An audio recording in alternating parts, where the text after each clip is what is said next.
chip of Malta coast. And in sports, Ogun State government restates commitment to host best ever national sports festival in history. And now the details. I am Akan Usen.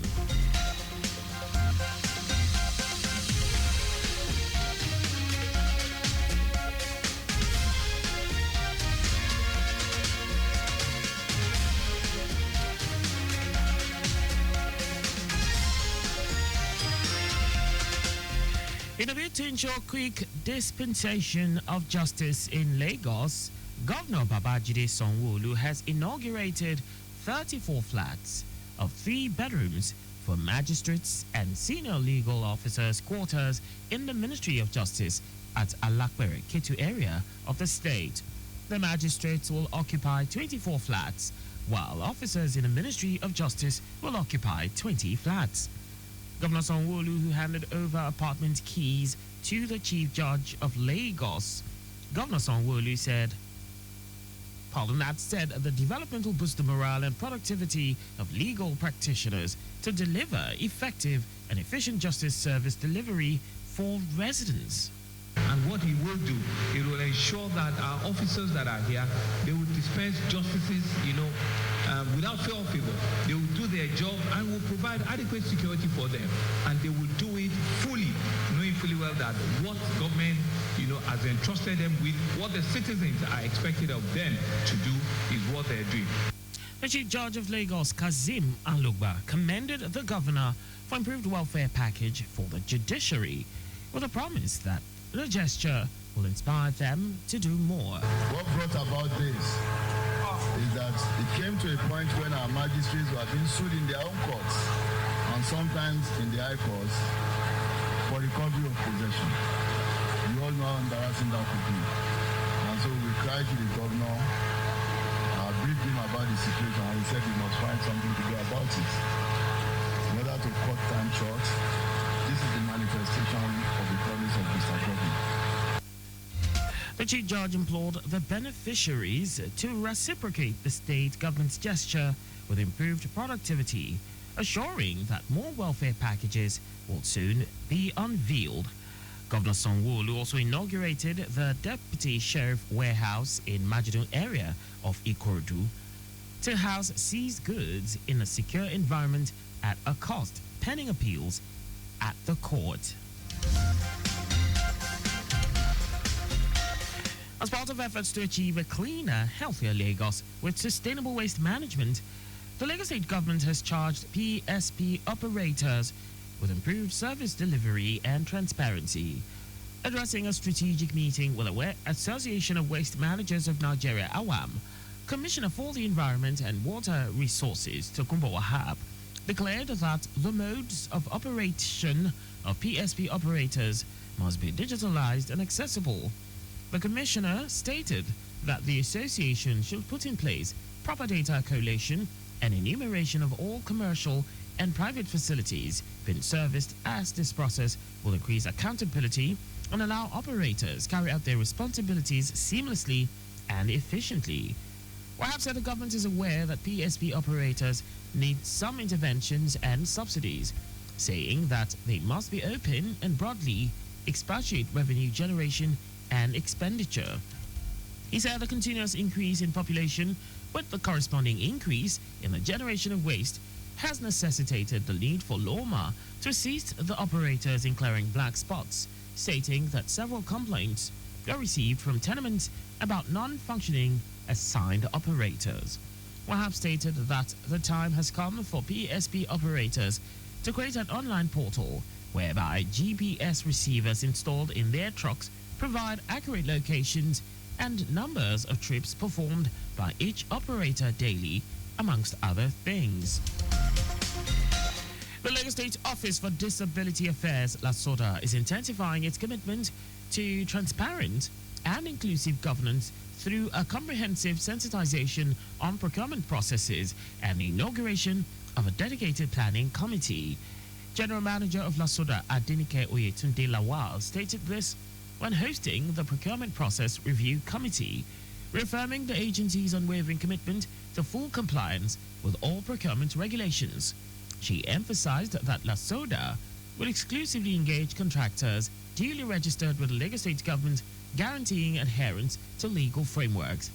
In response to a detailed presentation outlining the procurement process flow chart and roles of key stakeholders, the Director General of the Lagos State Public Procurement Agency, Fatai Onoforte, lauded LASODA's proactive approach.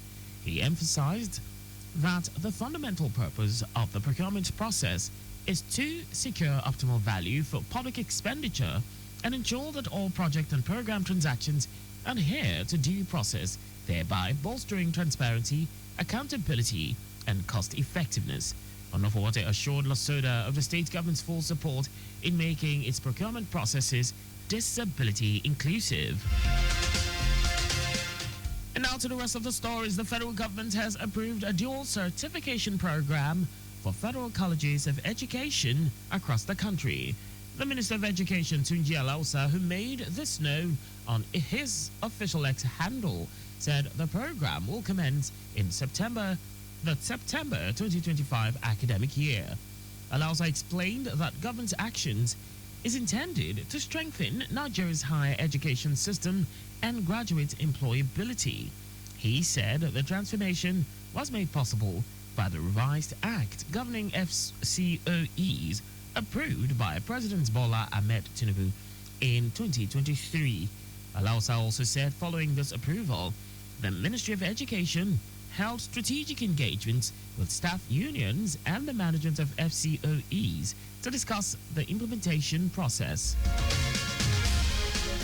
Vice President Kashim Shettima has pledged the Tinubu administration's commitment to ensuring the improvement of Hajj operations.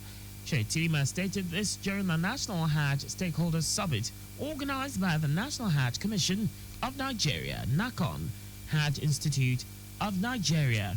Shettima said the present administration has consistently provided necessary support due to the importance of the spiritual exercise to millions of Nigerians.